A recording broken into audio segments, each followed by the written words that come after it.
இது எப்படின்னா அங்கே இருக்கக்கூடிய அந்த இயக்கத்தை சேர்ந்த மருத்துவர்கள் தன் எப்படி வந்து கையாளுறாங்க, அது எதிராளியாக இருந்தாலுமே, அதாவது இலங்கையை சேர்ந்த சிங்களத்தை சேர்ந்தவர்கள் கூட இராணுவத்தில் இறந்தா கூட அடிபட்டா கூட அவங்களை எப்படி பாதுகாக்கிறார்கள் அப்படிங்கிறத பற்றி தான் இந்த படம். அதாவது நம்மளுடைய சென்சார் சர்டிபிகேட் வாங்கின ஒரு படத்தை தமிழ்நாட்டில் வெளியிட முடியலன்னா இது படத்தினுடைய தயாரிப்பாளர் வந்து போய் நம்ம அரசாங்கத்திட்ட ஸ்டாலின் கிட்ட பேசி, ஏன்னா அவங்க கிட்ட தான் இருக்குல்ல, அவங்க கிட்ட பேசி திரையிட்டு இருக்கலாமே. நீங்க பல்வேறு சதி இருக்குன்றீங்க, இது வந்து இது வந்து ஈழ பிரச்சனையை பேசுறப்ப ஈழ பிரச்சனையை பேசுற படமே இல்லை. இந்த படம் நான் கூட பார்த்தேன், அது வந்து ஒரு மனிதாபிமானம் பேசுற படமா தான் இருக்கு. அது வந்து ஈழ பேக் டிராப்ல இருக்கு.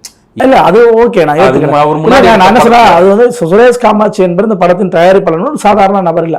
ஏற்கனவே நிறைய முன்னணி படங்கள் எடுத்திருக்காரு. மாநாடு போன்ற சிலம்பரசனை வச்சு எடுத்தக்கூடிய படம், சிம்பு வச்சு எடுத்தார் இல்லையா மாநாடு, அந்த படம் தான் நல்ல அர்த்தம் ஓடிச்சு. அதுவும் பிவிஆர்ல ஓடின படம் தான். மாநாடு என்பது மாநாடு படம், சிம்பு நடிச்ச மாநாடு படம் பிவிஆர் தியேட்டர்ல ஓடின படம் தான். அப்ப பெரிய பட்ஜெட்ல எடுக்கக்கூடிய படங்கள், பெரிய நடிகர்கள் எடுக்கக்கூடிய படங்கள், தமிழர் பிரச்சனைகளை பேசாத, தமிழர் வரலாறுகளை பேசாத படங்கள்லாம் அனுமதிக்கப்படுது. இங்க அதுதான் இங்க புரிஞ்சுக்க வேண்டியது. இப்போ வந்து திராவிடத்தினுடைய உண்மையான நோக்கம் என்னன்னா, உண்மையான தமிழ் திராவிட நீங்க வந்து பேச வேண்டியது அவசியம் மட்டும் இல்லைங்க. நேரடியாக திமுக சொல்லலாம். இந்த செயலை வந்து அதிமுக செய்யல. அதுக்குதான் உதாரணமா நான் சொன்னேன். அதிமுக ஆட்சி அதிகாரத்தில் இருக்கும் போதுதான் இயக்குனர் புகழேந்தி தங்கராஜ் வந்து கடல் குதிரைகள் படம் எடுத்தாரு.